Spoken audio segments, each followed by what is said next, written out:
آج میری ایکسپیکٹیشن سے بہت چھوٹی تقریر کی شاہ صاحب نے.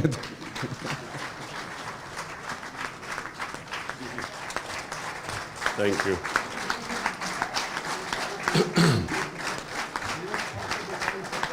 شکریہ جی. بسم اللہ الرحمن الرحیم. ایاک نعبد و ایاک نستعین. میں آج اپنی نیشنل کونسل ممبرز سب کو ادھر ویلکم کرتا ہوں، اور جو ہمارا اصل آج یہاں آنے کا مقصد وہ یہ کہ اپنی جو کانسٹیٹیوشن ہے اس کو اپ ڈیٹ کریں. جو کامیابی کا کسی بھی آرگنائزیشن، انسان اور کسی بھی ملک کی کامیابی کا جو راز ہے وہ یہ ہے کہ وہ کانسٹنٹلی اڈیپٹ کریں، اپنی غلطیوں سے سیکھیں اور پھر چینج کریں اپنے آپ کو. جو کانسٹیٹیوشن ہے وہ بھی ایک ایسی ہے کہ وہ ہم نے بڑی آئیڈیلزم میں آج سے 26 سال پہلے کانسٹیٹیوشن بنائی تھی. پھر اپنے تجربے سے ہم ریئلائز کرتے گئے کہ کئی چیزیں پریکٹیکل نہیں ہیں اس کے اندر، اور کئی ہم بہت ہی آئیڈیلسٹک تھے، اور پھر ملک کی بھی چیزیں دیکھتے دیکھتے ہم نے چینج بھی کیا اور اڈیپٹ بھی کیا. لیکن ایک نتیجے پہ ہم آ گئے، اور میں خاص طور پہ کیونکہ میں نے تو ساری پارٹی کی ایولیوشن دیکھی ہے. مجھے تو وہ دن یاد ہیں جب ہماری سینٹرل ایگزیکٹو کی میٹنگ جب ہوتی تھی تو مشکل سے ہمارے 25 لوگ میٹنگ میں ہوتے تھے سینٹرل ایگزیکٹو کی، اور وہ پھر ہم جب تصویر لینا چاہتے تھے نا، وہ میڈیا کے لیے تصویر دینا چاہتے تھے، تو ہمیں پھر وہ ملازم کو بھی وہاں بٹھانا پڑتا تھا تاکہ وہ لگے کہ پارٹی میں زیادہ لوگ ہیں. اور مجھے اپنی عورتوں کی تنظیم بھی بڑی اچھی طرح یاد ہے. جب ہم عورتوں کی میٹنگ کرتے تھے تو وہ بھی پھر اپنے گھر کی ملازمہ بھی لے کے آیا کرتی تھی تاکہ وہ ذرا نمبر لگیں کہ ہماری کوئی عورتوں کی بھی تنظیم ہے. تو وہ ایک ایسی پارٹی کی ایولیوشن اس کی ہوئی جو کسی اور پاکستان کی تاریخ میں پولیٹیکل پارٹی کی ایسی ایولیوشن نہیں ہوئی. ایک ہی پارٹی تھی، پیپلز پارٹی، جو کہ ہمارے سامنے 4 سال میں ایک دم اقتدار میں آ گئی، لیکن وہ اس پروسیس سے نہیں گزری جس پروسیس سے ہم گزرے.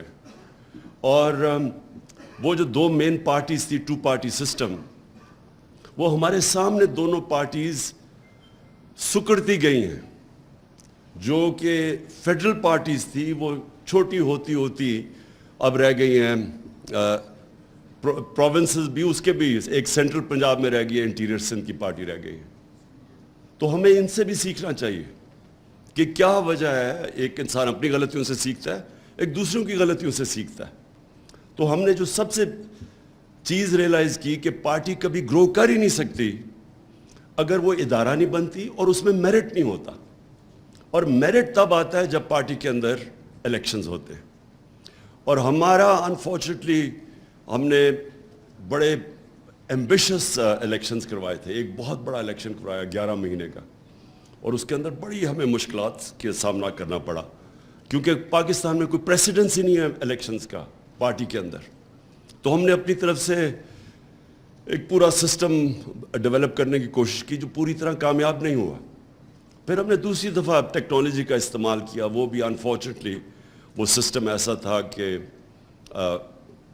پریکٹیکل جب اینڈ میں ہم نے اس کو ٹیسٹ کیا تو وہ ٹیکنالوجی وہ کامیاب نہیں ہوا. تو پارٹی کے الیکشنز کی سب سے امپورٹنٹ چیز یہ ہوتی ہے کہ جو الیکشن ہو وہ فری اینڈ فیئر ہو، لوگ سمجھیں اس کو، پروسیس میں بلیو کریں.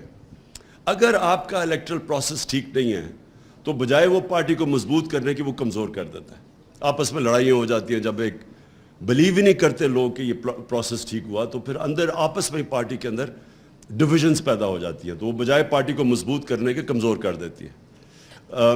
جس طرح کرکٹ کی دنیا میں جب نیوٹرل امپائرز آئے، نیوٹرل امپائر سے پہلے بھی ایک کرکٹ کی 150 سالہ تاریخ تھی، اور نیوٹرل امپائرز کے باہر بعد بھی جو کرکٹ دیکھتے ہیں انہوں نے ایک اس کا وہ جو فیز دیکھا ہے. نیوٹرل امپائرز آنے سے پہلے اپنے امپائرز ہوتے تھے، اور زیادہ تر کرکٹ گراؤنڈوں کے اوپر لڑائیاں ہوتی تھیں. جو ہارتا تھا وہ کہتا تھا امپائرز کی وجہ سے ہار گیا، اور بڑی بدمزگی ہوتی تھی. جب سے نیوٹرل امپائرز آیا، اور اس میں ہم پائنیئرز تھے، سب سے پہلے پاکستان نے اس کو چیمپئن کیا، اور ہم نے 1986 میں پہلی دفعہ دنیا میں نیوٹرل امپائرز کھڑے کیے. اور اس سے کیا ہوا کہ آج آپ کرکٹ کی دنیا میں دیکھیں کہ سارے جو ہارتا ہے وہ ہار ایکسیپٹ کر جاتا ہے, امپائرز کے اوپر نہیں ڈالتا, بالکل چینج آ گیا. تو اسی طرح ہمارا بھی پرابلم یہ ہے کہ ہمارا پاکستان کے الیکشنز جو ہوتے ہیں, کوئی بھی الیکشنز کے اندر سوائے 1970 کے جو بہت اچھا الیکشن ہوا تھا, اس کے علاوہ کوئی بھی الیکشن ایسا نہیں کہ جو ہارتا ہے وہ مانے کہ جی میں صاف اور شفاف الیکشنز کی وجہ سے ہارا ہوں. اسی لیے ہم نے یہ ای وی ایمز کا پوری کوشش کی. 2 سال 2.5 سال سے ہر کیبنٹ میٹنگ میں پوچھتا تھا ای وی ایمز کا پروگریس. اور ہمیں بدقسمتی سے یہ جو الیکشن کمشنر ہے, اس نے پوری کوشش کی اس کو سیبوٹاج کرنے کی. اس نے, حالانکہ الیکشن کمیشن کا تو کام ہے جو گورنمنٹ ایک الیکٹرل پروسیس دیتی ہے اس کو امپلیمنٹ کرے. اس نے پورا زور لگایا ای وی ایم مشینز نہ آنے پہ, اور اس کی وجہ تھی کیونکہ وہ 2 پارٹیز نے بھی اپوز کیا اس کو, اور اس کی بھی وجہ ہے کیونکہ ان کا سسٹم بنا ہوا ہے الیکشنز کی ریگنگ کا. ابھی جو یہ 20 بائی الیکشنز ہوئے, آخری 2 ہفتے ہماری پارٹی کی سب سے بڑا جو ہمارے آپس میں ہم بیٹھتے تھے اور جو سب سے بڑا کنسرن تھا, اور ساری کوششیں کیا ہو رہی تھی کہ ان کو الیکشن میں دھاندلی کرنے سے کیسے روکنا ہے. کوئی دنیا میں سوچے کہ ایسی برطانیہ میں الیکشن ہو تو سوچیں کبھی, یہ کوئی تصور بھی نہیں کر سکتا کہ آپ دوسروں کو دھاندلی کرنے سے کیسے روکتے ہیں. 2 ہفتے پہلے میٹنگز ہو رہی ہیں کہ کیا کیا طریقے ہیں دھاندلی کے, ہم نے روکنا کیسے ان کو. اور پٹن کی رپورٹ تھی, یہ جو این جی او ہے الیکشنز کے اوپر, فری اینڈ فیئر الیکشنز پہ, اس کی رپورٹ ہے این جی او کی کہ 163 طریقے ہیں دھاندلی کے, اور ایک دفعہ ای وی ایم مشینز آ جائے تو 130 ختم ہو جاتے ہیں, یعنی 130 طریقے دھاندلی کے ایلیمنیٹ ہو جاتے ہیں. تو اسی لیے یہ جو سسٹم پورا جو پرانا سٹیٹس کو, کرپٹ سسٹم کو بچانا چاہتے ہیں, انہوں نے اسی لیے پورا سیبوٹاج کیا کہ پاکستان میں ای وی ایم مشینز نہ آئیں, جبکہ ہندوستان میں بھی ہیں, ایران میں بھی, دونوں ہمسائے ملکوں کے اندر ای وی ایم مشینز ہیں. پارٹی کے اندر بھی انشاءاللہ جو میرا ویژن ہے پارٹی کا وہ یہ کہ اصل میں میریٹوکریسی تب آئے گی. اور ابھی جو باتیں بھی کی ایکنالجمنٹ کی, خواتین کے ونگ کی بھی, اور یہ علی نے بھی ابھی جو باتیں کی کہ کیسے ورکرز کو اکنالج کرتے ہیں, کہ پاسبل نہیں ہے کہ ایک پارٹی چیئرمین سارے اتنی بڑی پارٹی جو ماشاءاللہ بن گئی ہے کہ سب کو اکنالج کرے. لیکن اس کی اصل جب میریٹوکریسی آپ کے سسٹم میں آ جاتی ہے تو آپ کا سسٹم اس کو اکنالج کرتا ہے, اور وہ کرتا ہے ووٹ کے, جو آپ کے جو ہر طبقے کے اوپر جب وہ ووٹ دیکھتے ہیں کوئی کام کر رہا ہے وہ آٹومیٹکلی اوپر آ جاتا ہے. اور ہماری جدھر میں سمجھتا ہوں کہ پارٹی صحیح معنی میں چلی وہ ہماری انصاف اسٹوڈنٹ فیڈریشن پختونخوا کے اندر تھی. انہوں نے ہم اندر الیکشنز کروائے, اور الیکشن سے کانسٹنٹلی نئی لیڈرشپ آتی رہی. تو جو آج بھی ان کے ہمارے جو لیڈرز نکلے ہیں مراد سعید کے بعد, وہ سارے آئی ایس ایف سے اوپر ڈیولپ ہو کے آئے ہیں. اور وہ کیونکہ وہاں الیکشن کا سسٹم تھا آئی ایس ایف کا, ان کے اوپر میرٹ آتی گئی. یہی ہماری انشاءاللہ جیسے ہم اس الیکشن سے فارغ ہوتے ہیں, یہ جنرل الیکشن سے, تو ہماری سب سے بڑی کوشش ہوگی کہ ہم امیجیٹلی پارٹی کے اندر ایک الیکشنز کروائیں, اور ایک ایسے پروسیس سے کروائیں, کیونکہ اب تو ہمارے پاس ٹیکنالوجی کے, اور ٹیکنالوجی تیزی سے آگے بڑھ رہی ہے. تو ہم انشاءاللہ ابھی سے ہی ٹیکنالوجی کا استعمال کر کے ایک بڑا الیکشن کروائیں گے, تاکہ نیچے سے جو بھی محنت کر رہے ہیں وہ اوپر آتے جائیں, اور پھر پارٹی کے اندر ہمارا وہ پروسیس ڈیولپ ہو جائے میرٹ کو اوپر لانے کے لیے. جو یہ 2 پارٹیز ہمارے سامنے ختم ہوئی ہیں, ان کی سب سے بڑی وجہ یہ ہے کہ ان کے اندر کوئی میرٹ نہیں, فیملی پارٹیز ہیں. آپ ان پارٹیز کو دیکھیں آج سے 20-25 سال پہلے وہ ان سے بہتر چل رہی تھی, بجائے وہ گرو کرنے کے وہ سکڑتی گئی ہیں. اور صرف اس لیے کہ وہاں جب اوپر سے بلاک کر دیں میرٹ کو اوپر آنے سے, کوئی پارٹی بھی, کوئی سسٹم بھی, کوئی دنیا میں ادارہ جس کے اندر آپ میریٹوکریسی ختم کرتے ہیں وہ نہیں کامیاب ہوتا. میرا جو سیکنڈ پوائنٹ ہے وہ یہ کہ ہم نے پارٹی کی آئیڈیالوجی, جس طرح ہمارا یہ تنظیمیں بنتی ہیں, اور جو ہماری اب جو ہم پلان کر رہے ہیں ہم نے جو یہ چینجز بھی لے کے آئے ہیں, یہ بالکل ٹھیک کہا آپ نے شاہ صاحب کہ لنک نہیں ہے ہمارا, جو ونگز ہیں وہ پیرلل فنکشن شروع ہو گئے کرنا, اور ان کا لنک نہیں ہے جو ڈسٹرکٹ جو ایک بیس ہے پالیٹکس کا, جو بیس ہے پاکستان میں الیکشن پروسیس کا, وہ ہے ڈسٹرکٹ. تو ڈسٹرکٹ کے اندر جو تنظیمیں ہیں وہ پیرل چلنی شروع ہو گئیں. عورتوں کا کوئی پتہ نہیں ڈسٹرکٹ کو کہ عورتوں کی تنظیموں میں کیا ہو رہا ہے. کئی ڈسٹرکٹس میں ہوتا بھی ہے, آٹومیٹکلی کوئی خود ہی آپس میں کوارڈینیشن کر لیتے ہیں, لیکن پلاننگ سے نہ ہمارا یوتھ کا کوارڈینیشن ہے زیادہ تر ڈسٹرکٹس میں, نہ وہ ڈسٹرکٹ کہ جو پریزیڈنٹ بنتا ہے اسے پتہ ہے یوتھ میں کیا ہو رہا ہے, نہ اسے پتہ ہے کہ عورتوں کی تنظیمیں. یہ وائٹل ہیں دونوں تنظیمیں, اور بھی وکیلوں کی تنظیم. اب ہم نے ریئلائز کیا کہ وکیل وائٹل ہے ہماری پارٹی کے لیے. اور جو پارٹی کی ایولیوشن ہوئی 26 سال میں, جب ہمیں 2018 میں فیڈرل گورنمنٹ میں ہم پاور میں آئے تو بالکل ہی ڈسکنیکٹ ہو گیا پارٹی کی تنظیم کا اور گورنمنٹ کا, کیونکہ ہم پہلی دفعہ گورنمنٹ میں آئے تھے تو ہم سارے گورنمنٹ کے اوپر کانسنٹریشن ہماری ہو گئی, تو پارٹی تنظیم کے اوپر ہمارے پاس ٹائم ہی نہیں تھا. تو بالکل ایک فاصلہ بڑھ گیا, اور اس میں خاص طور پہ جو نقصان ہوا وہ ILF کو ہوا, جو ہماری لائرز فورم تھا ان کا ڈسکنیکٹ ہو گیا ہماری لا منسٹری سے, وہ علیحدہ ہو گیا. اس سے بڑا نقصان ہوا ہمیں, ہماری تنظیموں کو نقصان ہوا, اور جو ہمیں ضرورت تھی وکلا کی اس کو نقصان ہوا. سو آج ہمارا مین یہ ہے کہ ہم نے اب اس سب کو کوآرڈینیٹ کرنا ہے, اس ایفرٹ کو. اور ہم نے یہ جو ایک طرح مثلا عورتوں کی, یوتھ کی, ISF کی, ان کی گروتھ بھی نہ روکیں, کیونکہ ایک ورٹیکل ان کا اوپر تک ہونا چاہیے سسٹم, وہ اکنالج کرے کہ کون سی عورتیں پرفارم کریں گے, لیکن ساتھ ساتھ ان کی کوآرڈینیشن بھی ڈسٹرکٹ لیول پہ ہو. تو یہ ہم نے اب آج فیصلہ کیا کہ یہ دونوں چیزیں ساتھ ساتھ چلیں. اچھا, جو نظریہ ہے پارٹی کا یہ بڑا امپورٹنٹ ہے. میں نے ریئلائز کیا یہ 4 مہینوں میں, یہ 3.5 مہینہ میں, کہ ہماری اپنے پارٹی کے لوگ, ہمارے عہدیدار, میں نے ریئلائز کیا ان کو بھی پوری طرح ہمارے جو میں نظریہ لے کے 26 سال پہلے نکلا تھا, میں نے ریئلائز کیا ان کو بھی نہیں سمجھ اس کی. ہم کنفیوز کر جاتے ہیں کہ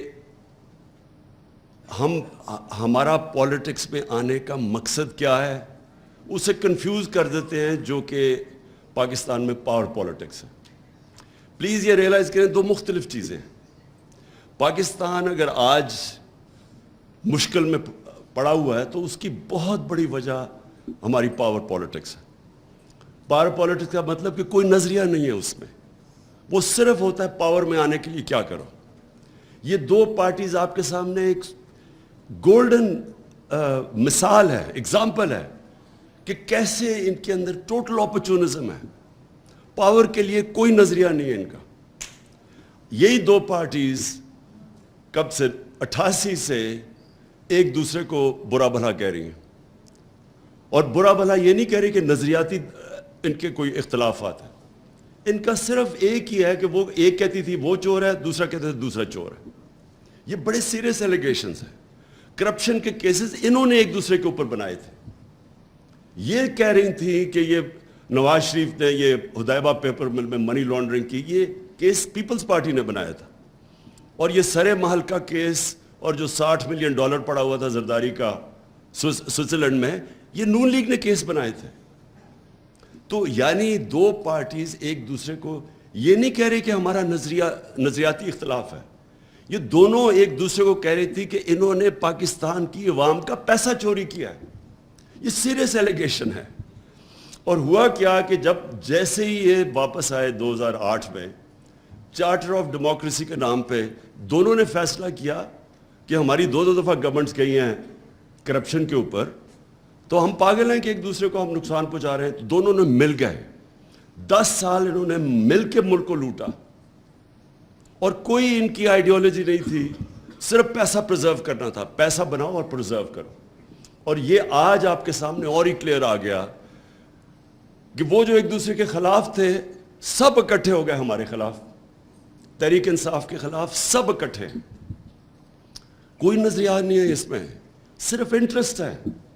اور انہوں نے جو ملک کے ساتھ کیا کہ انہوں نے ایک گورنمنٹ کو ڈی سٹیبلائز کیا, اس لیے نہیں کہ وہ گورنمنٹ کرپشن کر رہی تھی, اس لیے نہیں کہ وہ ملک کی معیشت کو صحیح راستے پہ نہیں لے کے جا رہی تھی.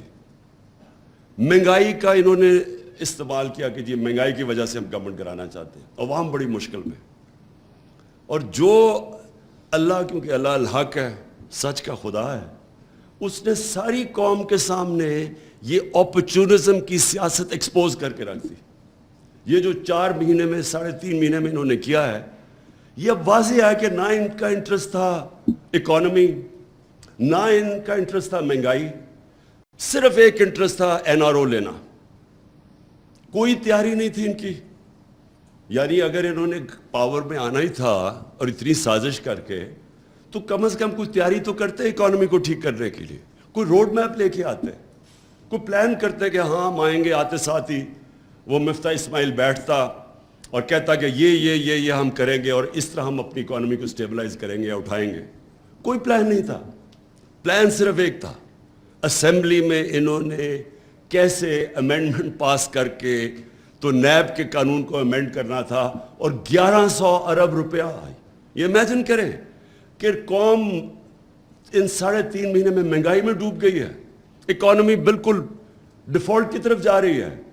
ان کی اچیومنٹ ایک ہے کہ 1100 ارب روپیہ ان کی کرپشن کا انہوں نے امینڈمنٹ پاس کر کے اس کو معاف کروانے کی کوشش کی, یعنی دوسرا NRO لینے کی کوشش کی. میں صرف سب کے سامنے ذرا یہ ان کی جو اچیومنٹس ہیں میں وہ بتانا چاہتا ہوں. NRO صرف ایک اچیومنٹ ہے, باقی یہ ذرا دیکھ لیں. جب نو کانفیڈنس موشن انہوں نے ٹیبل کیا تو پاکستان کی ایکسچینج ریٹ تھی 178 روپیہ. آج اوپن مارکیٹ پہ 250 روپے پہ پہنچ گئی.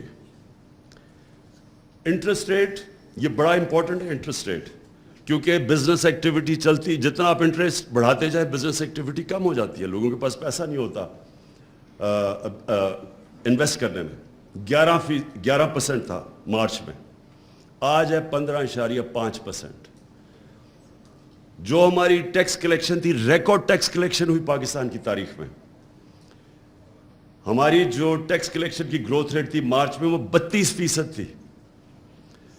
اب جولائی کے اندر وہ آ گئی ہے 10% پہ گروتھ, یعنی کہ جو پیسہ اب اکٹھا ہو رہا ہے وہ گورنمنٹ کے پاس کم ہوتا جا رہا ہے. ہماری جو ایکسپورٹس ہیں اور ہماری جو ریمیٹنسز ہیں, دونوں کی ٹرینڈ نیچے آنا شروع ہو گئی. یعنی کہ جو ڈالرز, اصل کرائسس کیا ہے, ملک میں ڈالرز کی کمی ہو گئی. تو جو چیزیں ہماری دور میں ریکارڈ ڈالرز آ رہے تھے پاکستان میں, ریمیٹنسز ریکارڈ پہ تھی, ایکسپورٹس ریکارڈ پہ تھی, وہ دونوں کے اندر کمی آنی شروع ہو گئی ہے. یہ سب سے خطرناک چیز اس لیے ہے کہ یہ ہمیں لے کے جا رہی ہے اب ڈیفالٹ کی طرف. اس کے بعد جو ان کی وجہ سے ڈالرز, اصل بیرونی جو خسارہ ہے وہ سب سے زیادہ تنگ کرتا ہے ہمیں. مارچ کے اندر جو بیرونی خسارہ تھا وہ $500 ملین تھا, آج 2.6 ارب ڈالر پہ پہنچ گیا بیرونی خسارہ. جو لوگوں کے لیے جو انہوں نے سب مہنگائی مارچ سب کچھ کیا, کیا مہنگائی بہت زیادہ ہے. آج ذرا سن لیں کہ SPI مارچ کے اندر 17% تھی. اب یاد رکھیں کہ یہ ہم بھی IMF پروگرام میں تھے. یہ جو انٹرنیشنل کموڈٹی سپر سائیکل, یعنی جو قیمتیں اوپر گئی تھی تیل کی, وہ ہمارے دور میں بھی چلی گئی تھی. اس کے باوجود ہمارا جو SPI انفلیشن تھی, جو مہنگائی تھی, وہ 17% تھی, آج 38% ہے, 38%. اور جو گروتھ, جو یہ بھی خطرناک ہے, جو ہم نے ان دونوں حکومتوں سے کرونا کے باوجود سب سے زیادہ نوکریاں ہمارے دور میں دی گئی تھیں. امپلائمنٹ ہمارے دور میں سب سے زیادہ تھی, بلکہ فگرز آئی تھی ورلڈ بینک کی کہ بر صغیر کے اندر جس ملک میں سب سے کم بے روزگاری تھی وہ پاکستان تھا. اب گروتھ ریٹ جو ہمارے آخری سال میں 6% تھی، اب وہ پہنچ گئی، اب وہ پروجیکٹ ہو رہے 2.3% پہ. اس کا مطلب اکانومی کانٹریکٹ کرے گی، اس کا مطلب ٹیکس کلیکشن کم، اس کا مطلب بے روزگاری زیادہ. ریزروز جب نو کانفیڈنس موشن یہ انہوں نے درج کیا تھا، ٹیبل کیا تھا پارلیمنٹ میں، تو ہمارے ریزروز تھے 16.4 ارب ڈالر. آج وہ پہنچ گئے ہیں 8.5 ارب ڈالر، تقریباً آدھے ہو گئے. تیل، یہ ذرا بڑا امپورٹنٹ ہے آپ سب کے لیے کہ اب مجھے یاد ہے 12 روپے ہم نے تیل کی قیمت بڑھائی تھی، تو بلاول نے کم پہ ٹانگنے والی مہنگائی مارچ شروع کر دی تھی سندھ سے کہ وہ پتہ نہیں پبلک کتنی نکلے گی 12 روپے پہ. اب یہ سنیں ذرا، ہمارے دور پہ جو تیل تھا انٹرنیشنل مارکیٹ میں وہ $110 کا تھا. انٹرنیشنل مارکیٹ میں ہمارے دور تیل $110 کا تھا. ہم جو پٹرول بیچ رہے تھے وہ 150 روپے لیٹر تھا، پیٹرول 150 روپے لیٹر اور ڈیزل 144 روپے لیٹر. انٹرنیشنلی تیل کی قیمت تھی $110. آج انٹرنیشنلی تیل کی قیمت ہے $95 اور ڈیزل پیٹرول بک رہا ہے 227 روپے لیٹر اور ڈیزل ہے 244 روپے لیٹر، جبکہ آپ کے سامنے. اور اس کے علاوہ جو عام لوگ استعمال کرتے ہیں کوکنگ آئل، گھی، اس کی قیمت نیچے آ گئی ہے انٹرنیشنل مارکیٹ میں، لیکن یہاں 200 روپے اوپر چلی گئی ہے گھی یا کوکنگ آئل کی قیمت. جو اور بڑی خطرناک چیز ہے وہ ہے large scale manufacturing, industrial growth, جس کی وجہ سے نوکریاں ملتی ہے، گروتھ ریٹ بڑھتی ہے. تو ہماری مارچ کے اندر یہ بڑا امپورٹنٹ ہے آپ کے لیے، لارج اسکیل مینوفیکچرنگ کی گروتھ 26% تھی. آج وہ مئی کے اندر وہ 10% پہ آ گئی تھی، 26 سے 10% پہ، اور آگے جو حالات نظر آ رہے ہیں وہ اس سے بھی نیچے آئیں گے. بجلی لوڈ شیڈنگ ہمارے دور میں اور یہ آج کمپیئر کر لیں اب لوڈ شیڈنگ کدھر ہے. کہنے کا میرا مقصد یہ ہے کہ جب انہوں نے یہ سازش کے تحت ہماری گورنمنٹ گرائی تھی تو پاکستان میں کون سا بڑا کرائسس آیا تھا؟ کیا ضرورت پڑی تھی ان لوگوں کو جو دیکھ رہے تھے یہ سازش ہو رہی ہے اور انہوں نے فیصلہ کیا کہ جی ہم کچھ نہیں کریں گے. آج وہ بھی ذمہ دار ہیں یہ جو ہو رہا ہے ملک کے ساتھ. آج 4تھے نمبر پہ اب پاکستان دنیا میں وہ ملک جو سری لنکا کے بعد ڈیفالٹ کرنے جا رہا ہے، 4تھے نمبر پہ ہے. یہ جو ملک ادھر جا رہا تھا جدھر یہ اب جا رہا ہے، پتہ نہیں کتنی دیر لگے گی کہ اس ملک کو آپ واپس اٹھائیں گے، کیونکہ اس کے بھی ڈائنامکس ہیں. جب بزنس کانفیڈنس ہی ختم ہو جاتا ہے. آج اب آرمی چیف کال کر رہے ہیں امریکنوں کو کہ وہ شرمن کو کہ جناب ہمیں IMF سے سفارش کر کے ہمیں وہ پیسے دلوا دیں. آپ سوچیں کہ ملک کا کیا حال ہے. یعنی یہ اگر گورنمنٹ کے اندر یہ حالات ہیں کہ گورنمنٹ کی کریڈیبلٹی اتنی نیچے چلی گئی ہے کہ ان کو آرمی چیف کو کہنا پڑ رہا ہے کہ جی ان کو ٹیلی فون کریں. اور گورنمنٹ کا سوچے کہ نہ ان کی باہر کریڈیبلٹی رہ گئی ہے. وہ آپ نے شہباز شریف کی وہ ویڈیو دیکھ ہی لی ہوگی، وہ میں نے ویسے کافی دفعہ ویڈیو چلوائی تھی کہ ہم مجبور ہیں، میں بھیک مانگنے نہیں آیا. وہ آپ نے تو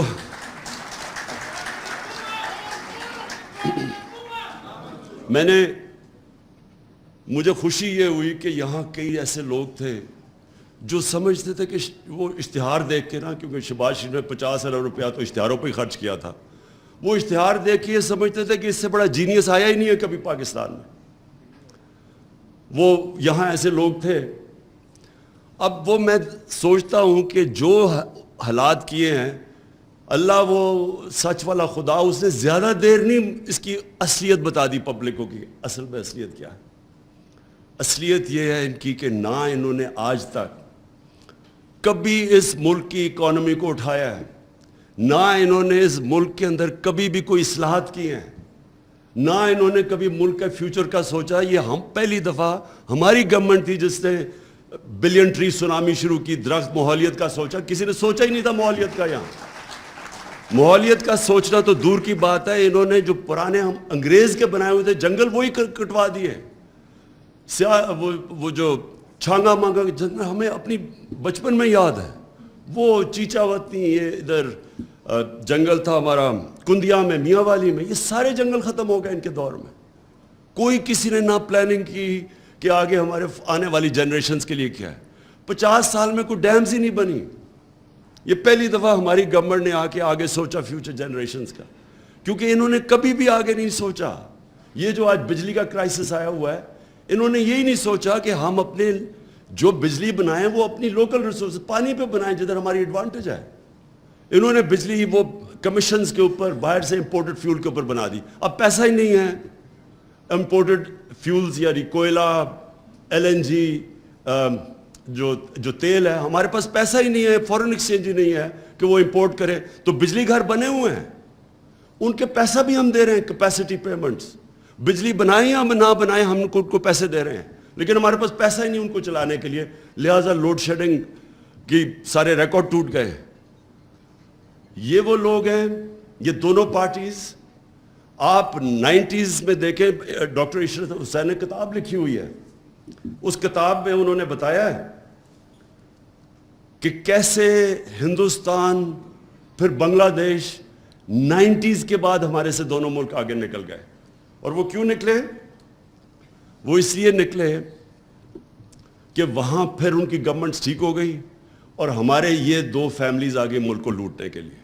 ان کی دولت کا ان کو خود بھی نہیں پتا کتنا ہے. انہوں نے جتنا پیسہ بنایا, میں گارنٹی کرتا ہوں ان کو پتہ ہی نہیں ان کے باہر کتنے بلینز آف ڈالرز پڑے ہوئے. لیکن ملک کا حال یہ ہے کہ جس ملک نے تیزی سے ان سے آگے ترقی کر رہا تھا, وہ ملک کا آج یہ حال ہے کہ چوتھے نمبر پہ انہوں نے پہنچا دیا ہے, وہ ملک جو ڈیفالٹ کرنے جا رہے ہیں. میں ایک چیز ضرور آگے اپنی پارٹی کی طرف سے, پہلے تو ہم اپنی تجویز دیں گے.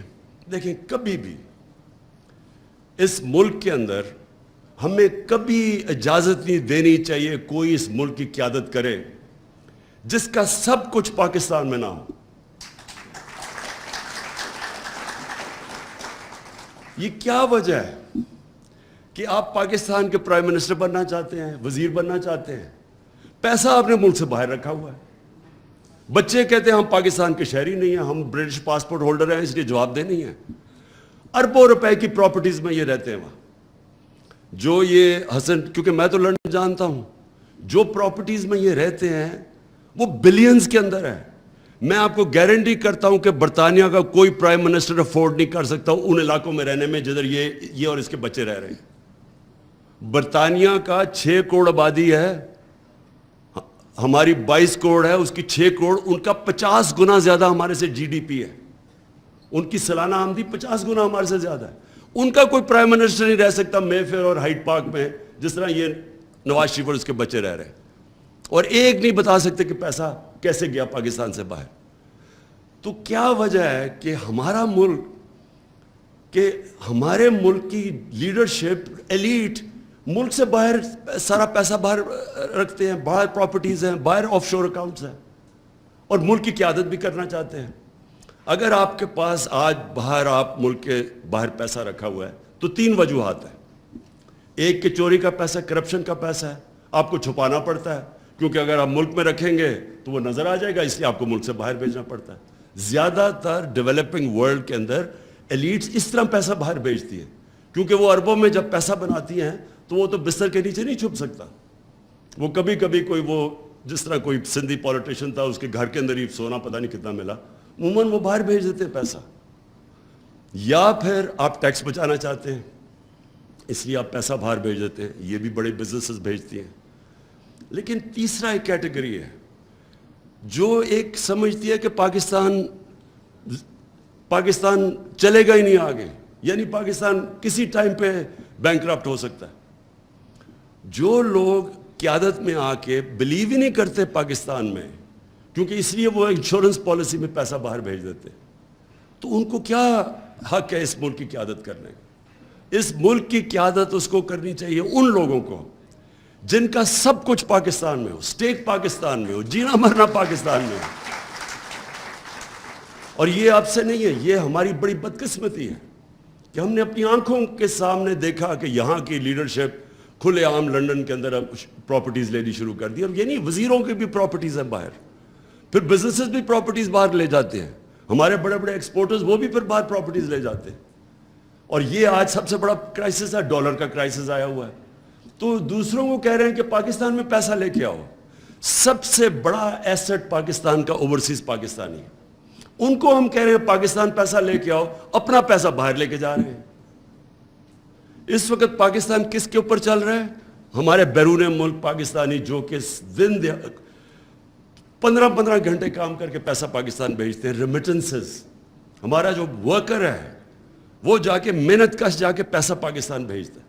اور یہاں ہمارے بیٹھے ہوئے ہیں یہ مگر ماج جو یہاں سے پیسہ باہر بھیج دیتے ہیں. یہ جب تک ہم ملک کے اندر اس طرح کی قیادت کا راستہ نہیں بند کریں گے, جو بلیو کرتے ہیں اس ملک کے اندر, جو کہتے ہیں کہ اگر ملک نیچے جائے گا تو میں بھی ساتھ نیچے جاؤں گا, وہ پھر دن رات کام کرے گا اپنے ملک کے لیے. وہ لوگ جن کا سٹیک ہی نہیں ہے. آپ سوچیں 30% روپیہ ڈیویلیو ہوا ہے, 30% ہمارا روپیہ ڈیویلیو ہوا ہے. یہ 3 یا 4 ماہ میں ریکارڈ ٹوٹ گئے, اتنے تھوڑے ٹائم میں اتنا روپیہ گرا ہے. لیکن ان لوگوں کو, یہ میں دیکھ رہا تھا کہ ان کی تصویر آئی, سب ہنس رہے تھے. یہ جو بڑے بڑے ڈاکو, ان کی میٹنگ ہوتی ہے نا, ڈاکوؤں کی میٹنگ بھی ہوتی ہے, سارے دانت نکال رہے تھے. ان کو اگر 30% پیسہ ملک کا, یعنی ہم سب کا 30% ویلیو نیچے گر رہی ہے ہمارے پیسے کی, تو ان کو تو فائدہ ہو گیا. ان کو تو 30% پیسے اوپر چلے گئے. ان کے خوش تو اس لیے ہیں, ان کو کوئی فرق ہی نہیں پڑتا کہ اگر روپیہ اپنا ویلیو لوز کرے گا, اگر ڈالرز میں پیسے پڑے اور پراپرٹیز آپ کی باہر ہیں تو آپ کو تو فائدہ ہو رہا ہے. یہ بھی کانفلکٹ آف انٹرسٹ ہے. جب تک آپ بھی قوم کے ساتھ سفر نہیں کریں گے, اور ہمیشہ دنیا کی ایک تجویز ہے کہ leaders lead by example. Boris Johnson کو آپ سوچیں, باہری اکثریت سے وہ جیتا تھا. میں ان ڈیموکریسیز کی بات کر رہا ہوں, وہ کیوں چلتی ہیں, ملک خوشحال کیوں ہوتے ہیں. بورس جانسن آپ سوچیں کہ اس کو باہری اکثریت سے جیتا, اس نے ایک گیٹ ٹوگیدر کر دی اپنے باہر, اپنے آفس کے باہر گارڈن کے اندر. انہوں نے کہا جی کرونا کا دن تھے, سوشل ڈسٹینسنگ تھی, تو لوگوں کے لیے آپ نے یہ قانون بنایا تھا اور خود آپ یہ کر رہے ہیں. ایک آدمی کو پارٹی نے, اس کی پارٹی نے نکال دیا اس کو. سوچیں کہ اس سے کہا کہ اس نے he did not lead by example. لوگوں کو کچھ کہہ رہا تھا اور خود کچھ کر رہا ہے, یا لوگوں کو کہہ رہے پیسے پاکستان لے کے, چوری کر کے پیسہ باہر لے کے جا رہے ہیں. اور افسوس کی بات یہ ہے کہ ہمارے یہاں میڈیا میں لوگ بیٹھے ہوئے جو ان کی ڈیفینڈ کرتے ہیں. شرم کی بات ہے کہ ان لوگوں کو ڈیفینڈ کرتے ہیں, پتہ ہے کہ ان کا چوری کا پیسہ ہے, پتہ ہے کہ ملک میں ڈالر کرائسس ہے. اس وقت تو ہمیں سب کو, سارے پاکستانیوں کو کہنا چاہیے کہ آپ نے کوئی پاکستان سے باہر انویسٹمنٹ نہیں کرنی, پیسہ باہر نہیں لے کے جانا, پرائیویٹ پراپرٹیز اور یہ اور وہ. اس وقت تو سب کو ایمرجنسی ہمیں کر دینی چاہیے کہ اپنے ڈالر پاکستان میں رکھنا ہے. اور اتنا پیسہ یہ ہم کر سکتے ہیں, لیکن یہ لوگ کیوں نہیں کر سکتے؟ کیونکہ سب کو پتہ ہے کہ ان کا پیسہ باہر پڑا ہوا. اس لیے انشاءاللہ ہماری پارٹی کی کانسٹیٹیوشن میں آئے گا کہ کوئی بھی پارٹی کی قیادت نہیں کر سکتا جس کا پیسہ, جس کا جینا مرنا, جس کی پراپرٹیز پاکستان کے اندر نہیں ہو.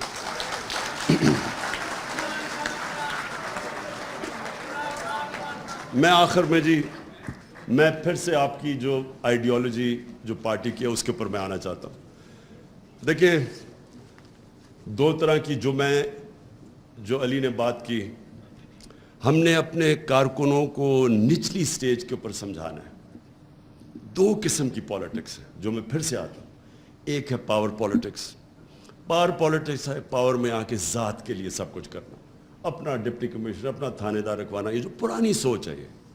اور دوسری ہے جدھر پالیٹکس عبادت بن جاتی ہے, جدھر آپ ایک بڑے مقصد کے لیے پالیٹکس کرتے ہیں, جدھر آپ اپنی ذات سے باہر نکلاتے ہیں.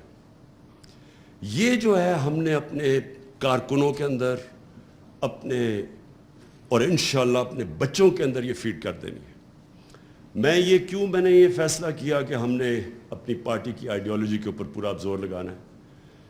میں آپ یقین کریں کہ میں یہ دیکھ رہا تھا جس دن ہمیں انہوں نے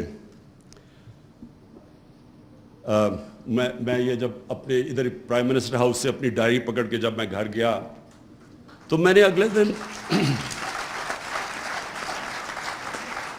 میں اور بشرا بیگم اگلے دن آرام سے بیٹھے سوچ رہے تھے کہ چلیں بڑی دیر کے بعد ریسٹ ملا اب تو آرام سے ہم ریلیکس کریں گے, اور ہم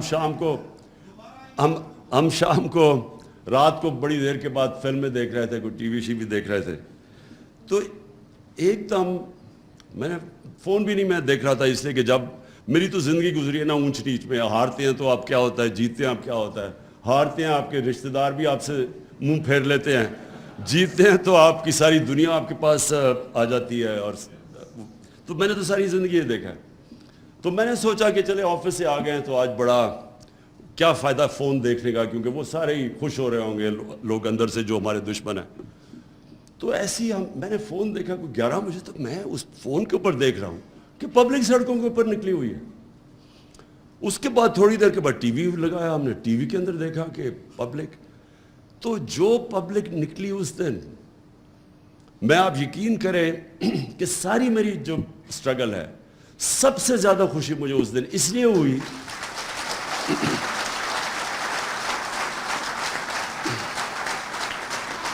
کہ اس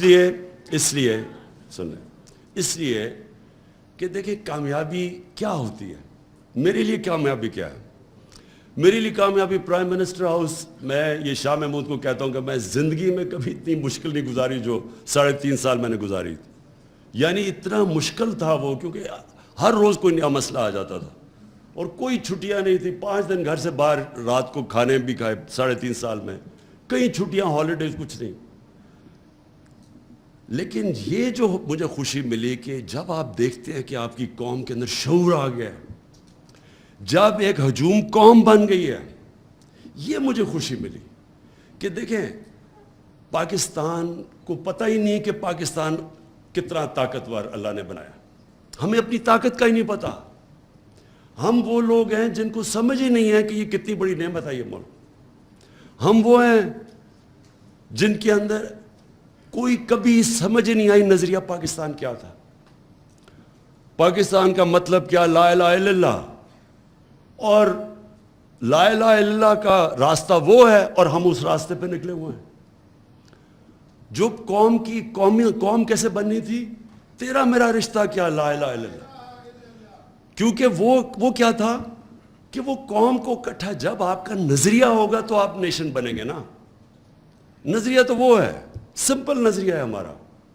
اسی کے اوپر مدینہ کی ریاست میں نبی صلی اللہ علیہ وسلم نے سب کو اکٹھا کیا تھا, سب انسانوں کو اکٹھا کیا تھا. مساق مدینہ میں, اس میں وہاں کرسچنز بھی تھے, اس میں یہودی بھی تھے, ان سب کو انہوں نے کمیونٹی میں بنا دیا تھا, انسانوں کو اکٹھا کیا تھا. اس لیے ان کو رحمت العالمین کہتے ہیں, سب انسانوں کے لیے رحمت بن کے.